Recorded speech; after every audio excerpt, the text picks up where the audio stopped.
بسم اللہ الرحمن الرحیم۔ السلام علیکم ورحمۃ اللہ وبرکاتہ۔ مناسک حج کی ادائیگی کا آسان نقشہ۔ حج کا پہلا دن 8 ذی الحجہ مکہ مکرمہ سے بحالت احرام مینا کے لیے روانہ ہونا ہے۔ آج کے دن نماز ظہر، عصر، مغرب اور عشاء کی نمازیں مینا میں ادا کرنی ہیں اور رات کا قیام بھی مینا میں ہوگا۔ دوسرا دن 9 ذی الحجہ فجر کی نماز کے بعد مینا سے وقوف عرفہ کے لیے عرفات روانہ ہونا ہے۔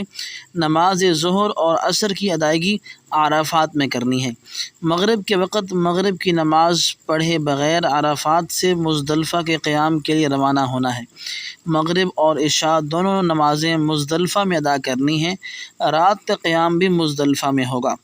حج کا تیسرا دن 10 ذی الحجہ مزدلفہ میں نماز فجر کی ادائیگی کے بعد مینا کے لیے روانہ ہونا ہے۔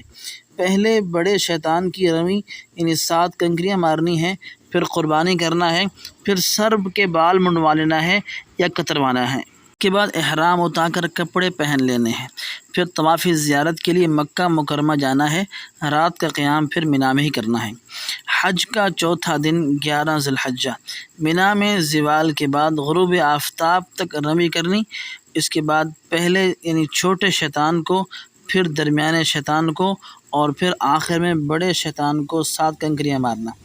طواف زیارت اگر کل نہیں کر سکے 10 کو تو پھر آج 11 کو کر لینا ہے اور رات کا قیام پھر مینا میں ہوگا۔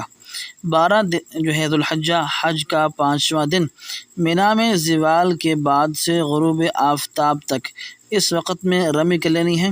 پہلے چھوٹے شیطان، پھر درمیانے شیطان اور پھر بڑے شیطان کی۔ اگر گزشتہ دن یعنی 11 کو طواف زیارت نہیں کیا تھا تو آج مغرب سے پہلے لازمی کر لیں۔ مسئلہ 13 ذی الحجہ کو اگر مینا میں قیام کرنا ہے تو کنکریاں بالترتیب زوال سے پہلے ماری جا سکتی ہیں۔